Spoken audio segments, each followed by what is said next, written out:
So, Vortex, something that crossed my mind last night when I was washing dishes at work, because a lot of really brilliant thoughts come to me whenever I'm um, spraying off plates of food.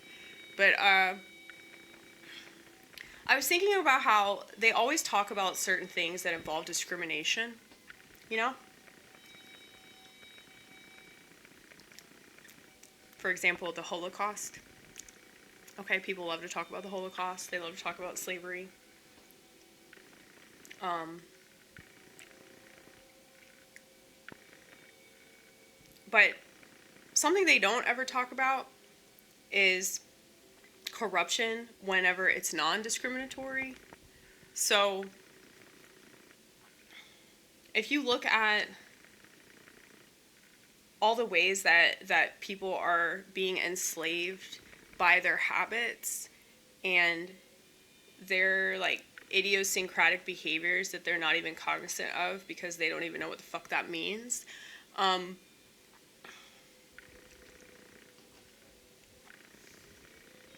Like it's kind of ridiculous. And I guess like I really value my alone time. I really value my freedom. I really value my mobility, you know? And so, like, one of the main reasons that I don't have a smartphone is because I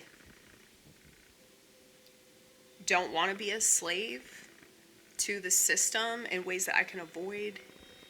And there's no better example of slavery than technology. And I mean, I think about it in relation to cars.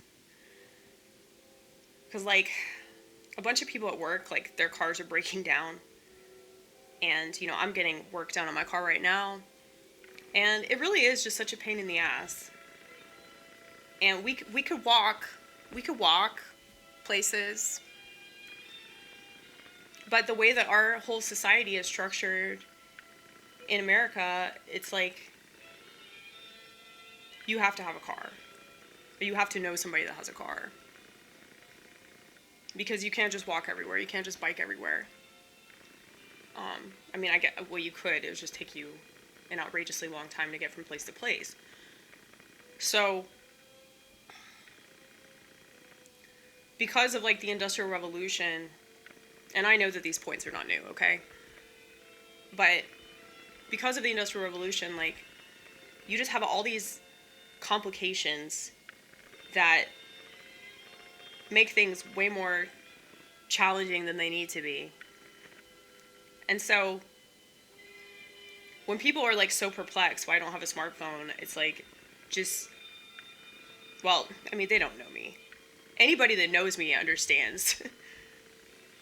I'm just woke, you know?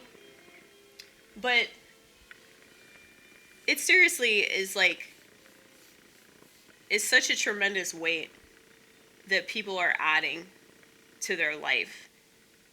And then they complain about it. You know? It's like people didn't have to make that choice, but they did. And I guess like I'm more conscious of that. Like when the phones came out, I made a decision to not go that route. You know, it's kind of like virginity. You know, like if you're saving yourself for marriage, you're saving yourself for marriage. Like you're not gonna cave in just because you see some smoking hot bitch and, you know, you're attracted to her and maybe she's telling you something enticing and, like, you're not gonna be put in a position where you know, throw out your morals and your standards. And that is how I feel about technology. Like, I'm not a virgin. Not at all. But I definitely don't want to be tainted in that way. You know? Like, I don't want my life to revolve around something that I have in my pocket all the time. You know? Like, that just seems so horrible. And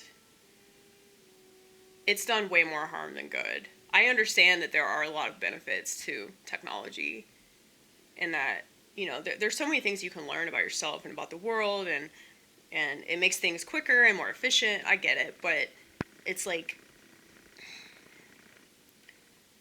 it turns your brain into Swiss cheese, though. So is that really worth it? And then it puts this divide between you and yourself, you and your friends, you and your family, you and your spouse, you and your significant other. And then it provides this, like, false consciousness, you know?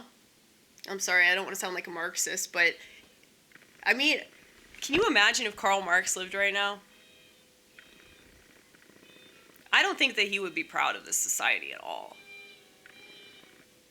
Like, if he saw the kinds of people that identify as Marxists, he would shoot himself with a gun that he probably wouldn't even believe in. All right?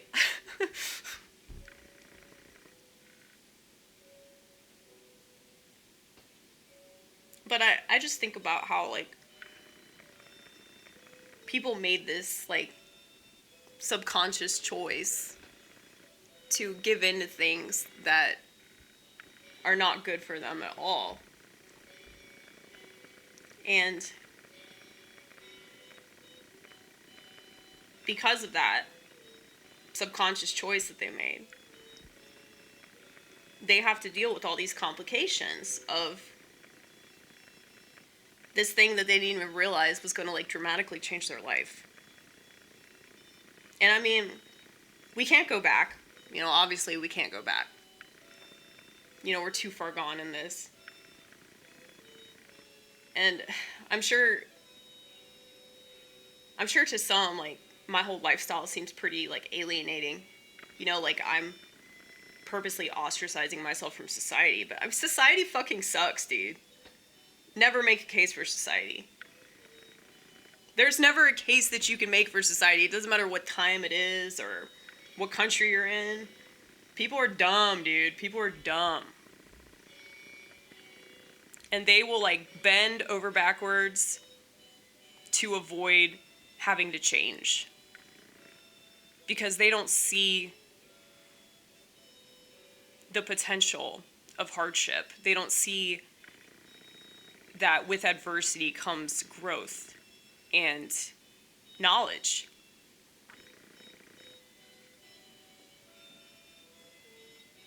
And I think about all the things that I've fucked up. I think about all the mistakes that I've made.